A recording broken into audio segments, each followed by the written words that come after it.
የሰው ልጅ ፍጻሜው ሲያምር ያ መልካም ነው። አንዳንዱ ጅምሩ መልካም ይሆንና ፍጻሜው ይበላሻል። አንዳንዱ ደግሞ ጅምሩ መጥፎ ይሆንና ፍጻሜው ያምርለታል። እነዚህ ሰዎች ጅምራቸው መልካም አልነበረም፣ ፍጻሜያቸው ግን አማረላቸው። ለምን? ወደ ኢየሩሳሌም ነዋ የተመለሱት። በብር መሸሸግ አይቻልማ። በገንዘብ የተገዙ ሰዎች ትንሣኤውን ሲክዱ፣ በፍቅሩ የተገዙ ደቀ መዛሙርት ደግሞ በአማን ተንሥአ ክርስቶስ፣ በእውነት ጌታ ተነስቷል፣ ለስምዖንም ታይቷል እያሉ መዘመር ጀመሩ። ስለዚህ ኢየሱስ ክርስቶስ እግዚአብሔር ነው። ኢየሱስ ክርስቶስ እግዚአብሔር ከሆነ ደግሞ እግዚአብሔር እያሉ አማላጅ ብሎ ነገር አለ ወይ ነው? ተማላጅ የሆነ እግዚአብሔር፣ አማላጅ የሆነ እግዚአብሔር፣ ለማኝ የሆነ እግዚአብሔር፣ ተለማኝ የሆነ እግዚአብሔር፣ ፍጡር የሆነ እግዚአብሔር፣ ፈጣሪ የሆነ እግዚአብሔር የለንም። እግዚአብሔር መነሳት ተስፋችን ስለሆነ ትንሣኤ ሙታንን በየቀኑ እንኖረዋለን፣ እናስታውሰዋለን። አሁን መተኛታችን የመሞታችን ምሳሌ ነው።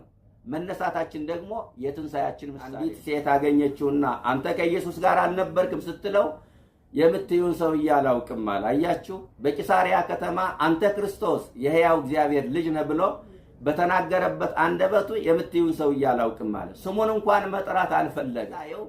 ይቅርታን ይሰብካል። ትንሣኤና ይቅርታ ያን ሳንቲም ሁለት ገጽታዎች ናቸው። በትንሣኤው ይቅርታ ተሰብኳል ማለት ነው።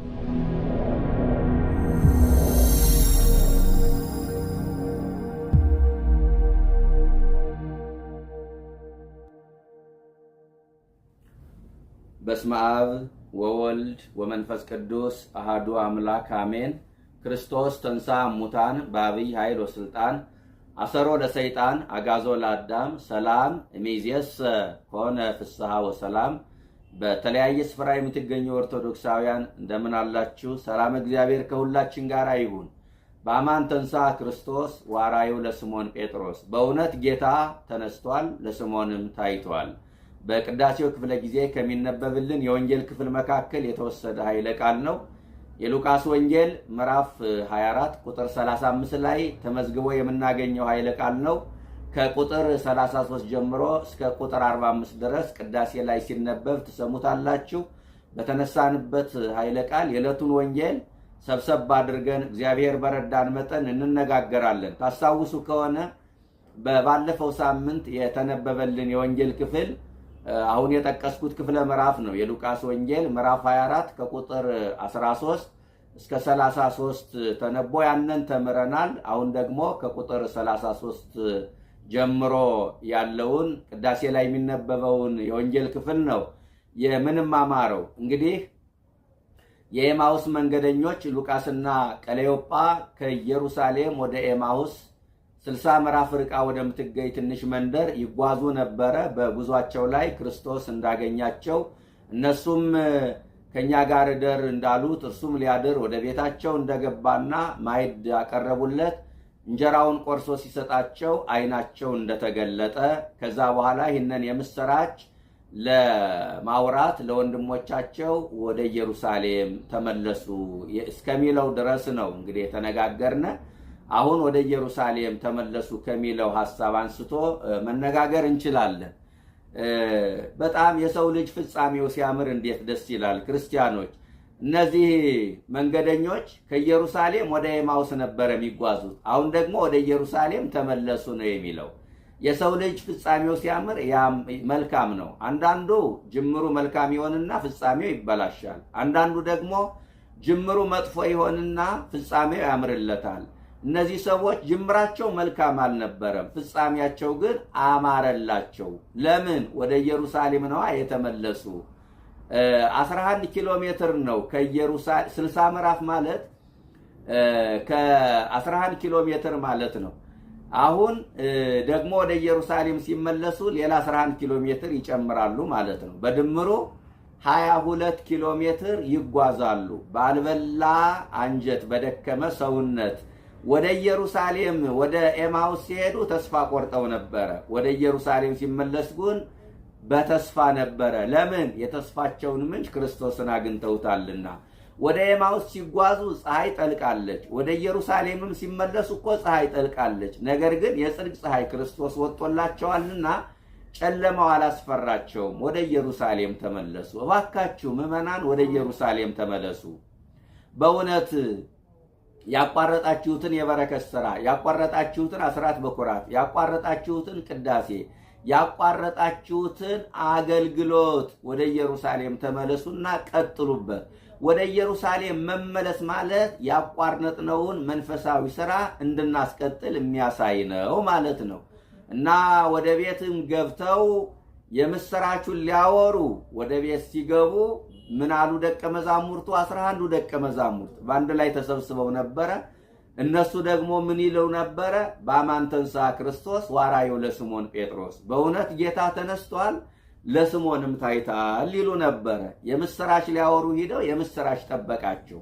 ደስታ ሊናገሩ ሂደው ደስታ ጠበቃቸው። ደስታቸውን መለዋወጥ ጀመሩ። ለ3 ቀን ፍርሃታቸውን፣ ጭንቀታቸውን፣ ሐዘናቸውን ይለዋወጡ ነበረ። አሁን ደግሞ ደስታ መለዋወጥ ጀመሩ። በእውነት ጌታ ተነስቷል ለስምዖንም ታይቷል የሚል ነው። የሚገርም ኃይለ ቃል ነው ክርስቲያኖች። ይህ ቃል ጠላት የድል ቃል ነው። የምስራች ቃል ነው። ጠላት ድል የተነሳበት፣ አዳም ነፃ የወጣበት፣ ሰላምና ደስታ የተረጋገጠበት ቃል ነው። የድል ቃል ስለሆነ ቤተክርስቲያን ለ50 ቀናት ክርስቶስ ተንሥአ እሙታን በማለት ሰላምታ ትለዋወጣለች። ይህ ቃል የክርስቶስ ትንሣኤ በነገራችን ላይ የክርስቲያኖችን ሰላምታ ሳይቀር የለወጠ ነው። ትንሣኤው ታላቅ መሆኑን መረዳት የምንችለው በዚህ ነው። የክርስቲያኖችን ሰላምታ ሳይቀር የለወጠ ነው። ትንሣኤው ሰውና መላእክትን አፍላፍ ያነጋገረ ነው። ትንሣኤው ክርስትናን ያረጋገጠ ነው። ኋላ ላይ የምናየው ይሆናል። ስለዚህ በእውነት ጌታ ተነስቷል ለስምዖንም ታይቷል እያሉ ይዘምሩ ይደሰቱ ነበረ። ደቀ መዛሙርቱ ለጊዜው ትንሣኤውን ማመን አቅቷቸው ነበረ ጌታ እስኪገለጥላቸው ድረስ። ከነሱ ይልቅ ጠላት ግን የክርስቶስን መነሳት አምኖ ነበረ።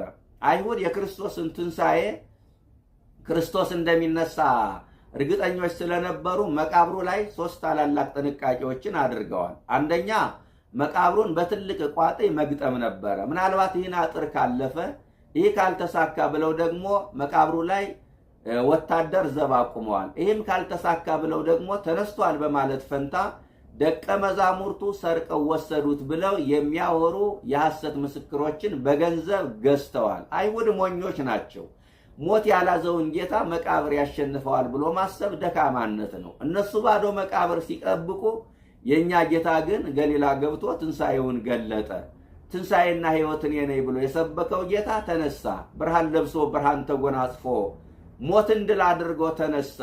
በሄሮድስና በጲላጦስ ፊት ተንገላቶ የቆመው ሕይወቱ፣ በሕማማት የጠወለገው ሰውነቱ ብርሃን ለብሶ ብርሃን ተጎናጽፎ ተነሳ።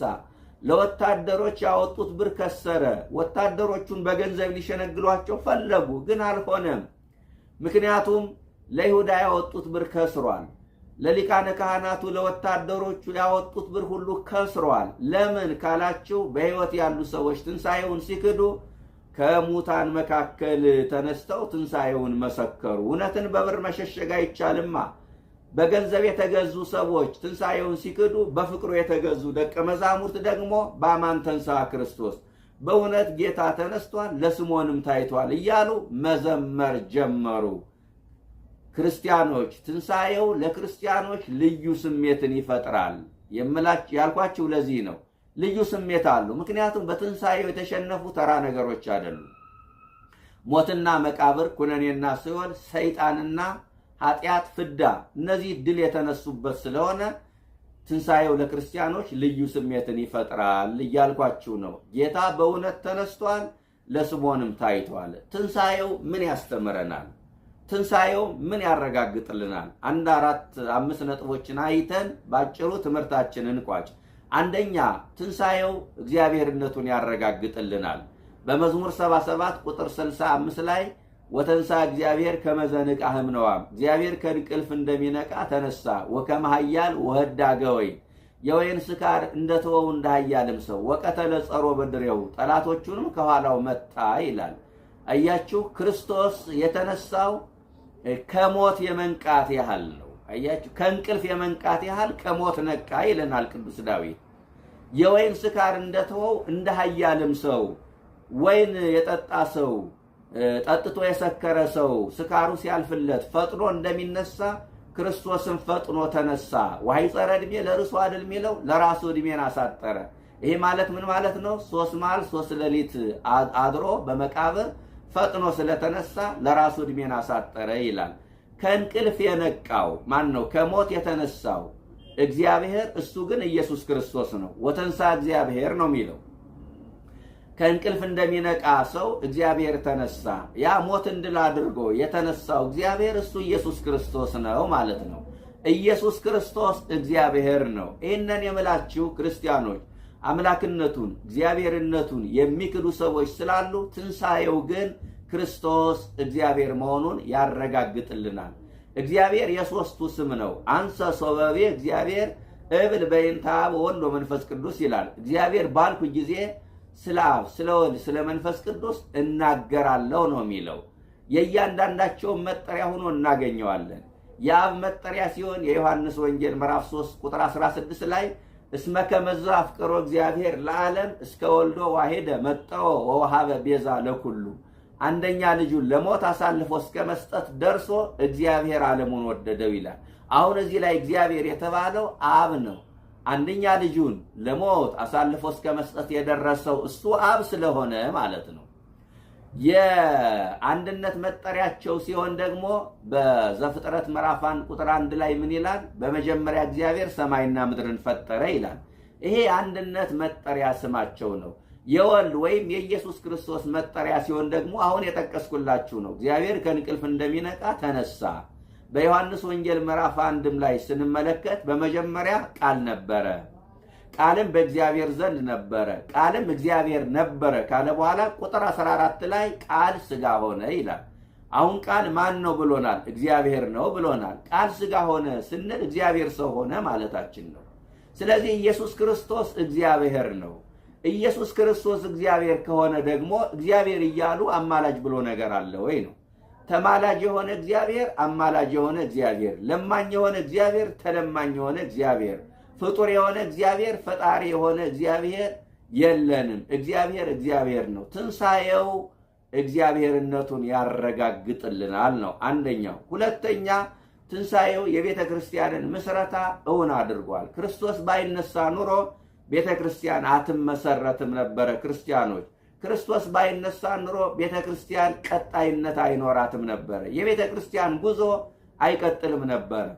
ክርስቶስ በመነሳቱ ነው ደቀ መዛሙርቱ በአይሁድ አደባባይ ደፍረው የመሰከሩት። ታስታውሱ የለ? ጴጥሮስ እኮ ነፃነት በሌላት በአንዲት ገረድ ፊት ቆሞ ክርስቶስን ክዶ ነበረ። ከተነሳ በኋላ ግን በ3000 ሰዎች ፊት ትንሣኤው መሰከረ ስለ እርሱ። አያችሁ፣ ትንሣኤው ለደካሞች ድፍረትን ሰጥቷል፣ ኃይልን አጎናጽፏቸዋል። የፍርሃት መንፈስን አስወግዶ የድፍረትን መንፈስ አጎናጽፏቸዋል። ክርስቶስ ባይነሳ ኑሮ ደቀ መዛሙርቱ ወደ ቀድሞ ሕይወታቸው ይመለሱ ነበረ። አሳ ወደሚያጠምዱበት፣ ጎጆ ቀልሰው ትዳር መስርተው ወደሚኖሩበት ሕይወት ይመለሱ ነበረ። የክርስቶስ መነሳት ቤተ ክርስቲያንን ቀጣይ እንድትሆን አድርጓታል። ስለዚህ ትንሣኤው የቤተ ክርስቲያንን ጉዞ ቀጣይ እንዲሆን አስችሏል። ሶስተኛው ትንሣኤው የእምነታችን መሰረት ነው። ምን ይላል ቅዱስ ጳውሎስ በአንደኛ ቆሮንቶስ ምዕራፍ 15 ቁጥር 36 ላይ? ሙታን ካልተነሱ ክርስቶስ አልተነሳም፣ ክርስቶስ ካልተነሳ ደግሞ እምነታችን ከንቱ ነው ይላል። አሁን እምነታችን ከንቱ አይደለም። ለምን? ክርስቶስ ተነስቷላ። ስለዚህ ትንሣኤው ለእምነታችን መሰረት ነው ማለት ነው። ሶስተኛው ይሄ ነው። አራተኛ ትንሣኤው የእኛን መነሳት አብስሯል። የክርስቶስ ትንሣኤ የእኛን መነሳት አረጋግጧል። ሁላችንንም በሥጋ ሞት ላይ የነፍስ ሞት፣ በመቃብር ላይ ሲኦል ተጭኖን እንኖር ነበረ። ክርስቶስ በመነሳቱ ግን ታሪካችን ከመቃብር በላይ አድርጎታል። ፈርሰን በስብሰን አንቀርም። ክርስቶስ እንደተነሳ በሱ ኃይልና ስልጣን እኛም እንነሳለን። ያመነች ነፍስ ዛሬ ጊዜያዊ መቆያዋ ገነት ነው። ያላመነች ነፍስ ደግሞ ጊዜያዊ መቆያዋ ሲኦል ነው። መድኃኔ ዓለም ለፍርድ ሲመጣ ነፍሳት ከሥጋ ጋር ተዋህደው ይነሳሉ። የሚሞተው ሥጋችን የማይሞት የማይፈርስ የማይበሰብስ አካል ሆኖ ይነሳል። ተለውጦ ይነሳል።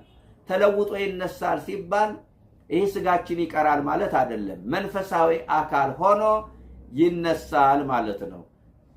ይህንን የሚነግረን ቅዱስ ጳውሎስ ነው። በአንደኛ ቆሮንቶስ ምዕራፍ 15 ቁጥር 42 ላይ ምን ይላል? በመበስበስ ይዘራል፣ ባለመበስበስ ይነሳል። በውርደት ይዘራል፣ በክብር ይነሳል። ፍጥረታዊ አካል ይዘራል፣ መንፈሳዊ አካል ይነሳል ይላል። ፍጥረታዊ አካል ተዘርቶ ፍጥረታዊ አካል አይነሳም፣ መንፈሳዊ አካል ሆኖ ይነሳል። ለምን ካላችሁ የመንግስተ ሰማይን ደስታ መቋቋም እንዲችል ሆኖ መንፈሳዊ አካል ሆኖ ነው የሚነሳው። ይሄ ደካማ ስጋችን የመንግስተ ሰማይን ደስታ መሸከም ስለማይችል ፍጥረታዊ አካል ሆኖ አይነሳም። በነገራችን ላይ ይሄ ደካማ ስጋችን እንኳን የሰማዩን ደስታ ይቅርና የምድሩን ደስታ እንኳን መሸከም አይችልም። ሐዘንም ደስታንም መከራንም መሸከም የማይችል ነው።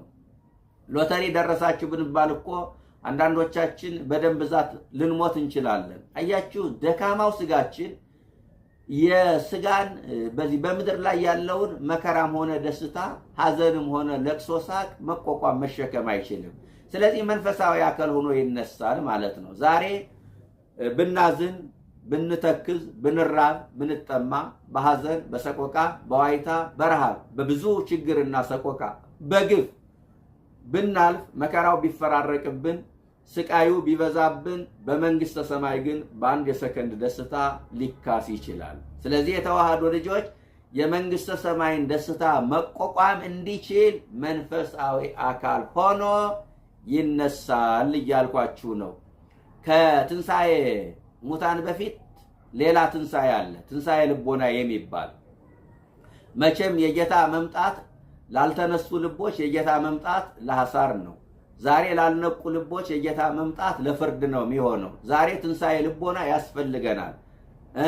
አሁንም ከኃጢአት መላቀቅ ተቸግረን ከሆነ ዝሙት የሚማርከው ጭፈራ የሚማርከው ሰው ካለ፣ ዘረኝነትን መጸየፍ ካልቻልን፣ ሰላም ከሌለን፣ ፍቅር ከሌለን፣ ንስሐ መግባት ካልቻል፣ ስጋው ደግሞ ካልተቀበል፣ አስራት በኩራት መክፈል ካቃተን፣ ለድሆች የሚራራ ልብ ካለን፣ የይቅር ባይነት ልብ ከሌለን፣ መልካም ሥራ መስራት ካልቻልን፣ የነፍስ ስን ካልቆጠርን ትንሣኤ ልቦና አልተነሳንም ማለት ነው። ትንሣኤ ልቦና ካልተነሳን ደግሞ ትንሣኤያችን የምን ይሆናል? የሐሳር ይሆናል። መነሳታችን አይቀርም እኮ ግን ትንሣኤያችን የሐሳር የውርደት ትንሣኤ ሊሆን ይችላል እና ከትንሣኤ ሥጋ በፊት ትንሣኤ ልቦና ያስፈልገናል እያልኳችሁ ነው። ትንሣኤው የእኛን ትንሣኤ አብስሯል።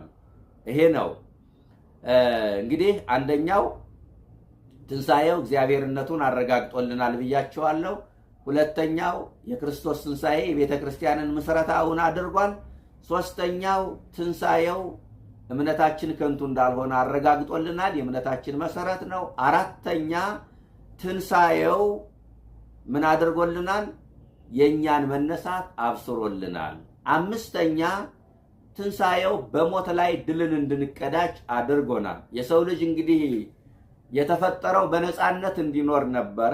ነገር ግን አትብላ ያለውን ዕፀ በለስ በላ፣ ሕግ አፈረሰ፣ የሕግ አፍራሽነት ባለዕዳ ሆነ፣ ሞትን ያህል ዕዳ በገዛ እጁ ተሸከመ። ይህንን ዕዳ መክፈል አልቻለም። ስለዚህ የበደል ክፍያው ውጤቱ ሞት ሆነ ማለት ነው። ከዛን ጊዜ ጀምሮ ሞት ሲገድል መቃብር ሲቀበል ኖሯል። ሞት ከአዳም ጀምሮ እስከ ክርስቶስ የነበረው ገጽታና ከክርስቶስ በኋላ ያለው ገጽታ የተለያየ ነው። ከአዳም ጀምሮ ሞት ሞትን ስለሚያስከትል ክፉ ነበረ። ከክርስቶስ ሞትና ትንሣኤ በኋላ ግን ሞት መልካም ነው። ለምን? የሞት ትርጉሙ ተቀይሯል። ሞት አሁን በሐዲስ ኪዳን እኛና እግዚአብሔር የምንገናኝበት መንገድ ነው። እኛና እግዚአብሔርን የሚያሳይ መስታወት ነው። እኛ ከእግዚአብሔር ጋር ለመኖር የምንታደምበት የሰርግ ጥሪ ነው። ስለዚህ የሥጋ ሞት ክርስቲያኖችን ሊያስፈራ አይገባም። ለምን ከተባለ የሞት ትርጉሙ ተለውጧልና። እኛ ከሞት በኋላ ሕይወት፣ ከመቃብር በኋላ ትንሣኤ አለን። ይህንን ማመን መቻል አለብን። የጸሎት ሃይማኖት ትምህርታችንም ይህንን ነው የሚያስተምረን። ወንሴፎ ትንሣኤ ሙታን አይደል የሚለው? የሙታንን መነሳት ተስፋ እናደርጋለን። ወይ ሕይወተ ዘይመጽእ የሚመጣውንም ሕይወት። ሶስት አይነት ሕይወት አለ። ሰብአዊ ሕይወት አለ፣ እንስሳዊ ሕይወት አለ፣ መላካዊ ሕይወት አለ። መላካዊ ሕይወት በተፈጥሮ ይሰጣል። እንደተሰጠ ይቀራል። ሕማም፣ ሞት፣ ረሃብ፣ ጥም የማይስማማው ለምስጋና የተሰጠ ሕይወት ነው። እንስሳዊ ሕይወት በተፈጥሮ ይሰጣል፣ በሞት ይወሰዳል። ትንሣኤና ዘላለማዊ ሕይወት የለውም። ሰብአዊ ሕይወት በተፈጥሮ ይሰጣል፣ በሞት ይወሰዳል። በትንሣኤ ዘጉባኤ ይመለስለታል። ትንሣኤና ዘላለማዊ ሕይወት አለው ማለት ነው። የሚመጣውን ሕይወት ማለት ይህ ነው። የሙታንን መነሳት ተስፋ እናደርጋለን። አያችሁ፣ ሁልጊዜ ትንሣኤያችን የሙታንን መነሳት ተስፋ እናደርጋለን። የሙታን መነሳት ተስፋችን ስለሆነ ትንሣኤ ሙታንን በየቀኑ እንኖረዋለን፣ እናስታውሰዋለን። አሁን መተኛታችን የመሞታችን ምሳሌ ነው። መነሳታችን ደግሞ የትንሣኤያችን ምሳሌ ነው። በነገራችን ላይ እንዲያው እኛ ብዙ ትኩረት ስለማንሰጠው ነው እንጂ ትንሣኤያችን የሚያስታውስ ብዙ ምሳሌ አለ። ለምሳሌ አሁን እንዲያው ከሩቅ ሳንሄድ እናቶቻችን በልጅነታችን ጸጉራችን ይላጩናል አይደለ? ከዛ ያድጋል ጸጉራችን ማለት ነው። ይህ እኮ ትንሣኤን ነው የሚያስታውሰን። ጥፍራችን ያድጋል፣ እንቆረጠዋለን፣ መልሶ ይበቅላል፣ ያድጋል። ይሄ ትንሣኤን ነው የሚያስታውሰው። ገበሬው ዘር ይዘራል። ከዛ የተዘራው ዘር ፈርሶ በስብሶ አይቀርም፣ ይበቅላል። እኛም በመቃብር እንዘራለን፣ እንበቅላለን፣ እንነሳለን። ቅዱስ ጳውሎስ አንተ የቆሮንቶስ ገበሬ አንተ ሞኝ ይላል። አንተ የዘራው ካልሞተ ሕያው አይሆንም። እኛም በመቃብር ካልተዘራን ልንነሳ አንችልም፣ የተዋህዶ ልጆች። ስለዚህ ይህንን ማስተዋል ይገባናል፣ እያንዳንዳችን ማለት ነው። እና ትንሣኤው በሞት ላይ ድልን እንድንቀዳጅ አስችሎናል ማለት ነው። የክርስቶስ ትንሣኤ በሞት ላይ ድልን እንድንቀዳጅ አድርጎናል።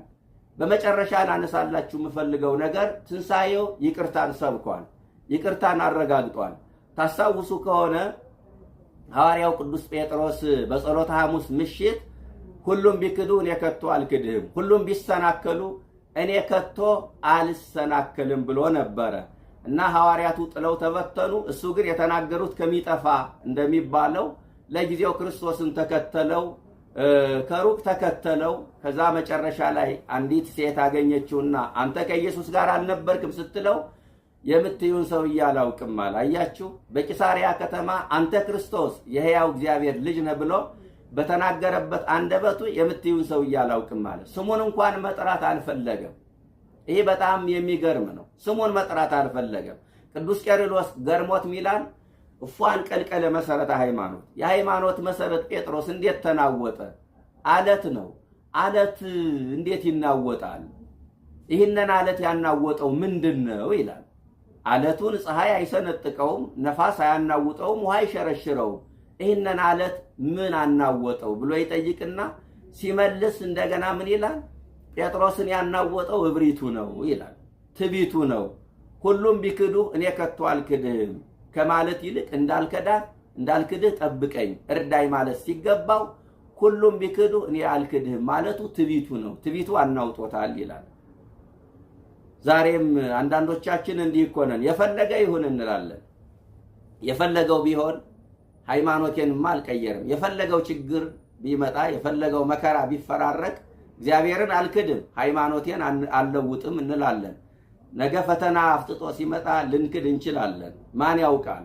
እንኳን እኛ ጴጥሮስም ክዷል። ዋዲ ታውቀለነ ከመምንተ ንከውን አደል የሚለው ቅዱስ ጳውሎስ ነገ ምን ልንሆን እንደምንችል አልተገለጠልንም። ትናንትና ማኝ የነበሩ ዛሬ ከሃዲዎች ሆነዋል። ትናንትና በድንግል ማርያም ፍቅር የሰከሩ ማርያም አታስፈልግም ዛሬ ላይ ብለዋል።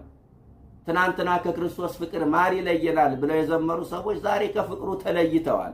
ጽናት የሚጎላቸው ብዙ ሰዎች አሉ። በፈተና ጊዜ የሚክዱ ስር የሌላቸው ይላል የሉቃስ ወንጌል ምዕራፍ 8 ቁጥር 13 ላይ ተመዝግቦ የምናገኘው ኃይለ ቃል ነው። ስለዚህ ምን ልላችሁ ፈልጌ ነው፣ ከዛ ቅዱስ ጴጥሮስ የሰራውን ስህተት አስታወሰ። ዶሮ ሳይጮህ 3 ጊዜ ትክደኛለህ ብሎት ስለነበረ ወጻፋ ወበከየ ብካየ መሪረ፣ ወደ ውጭ ወጥቶ መራራ ለቅሶን አለቀሰ። ጴጥሮስ አለቀሰ። አሁን ያን ቀን ለይቅርታ እድል ጊዜም አላገኘም። ክርስቶስ ወደ መቃብር ወርዷል።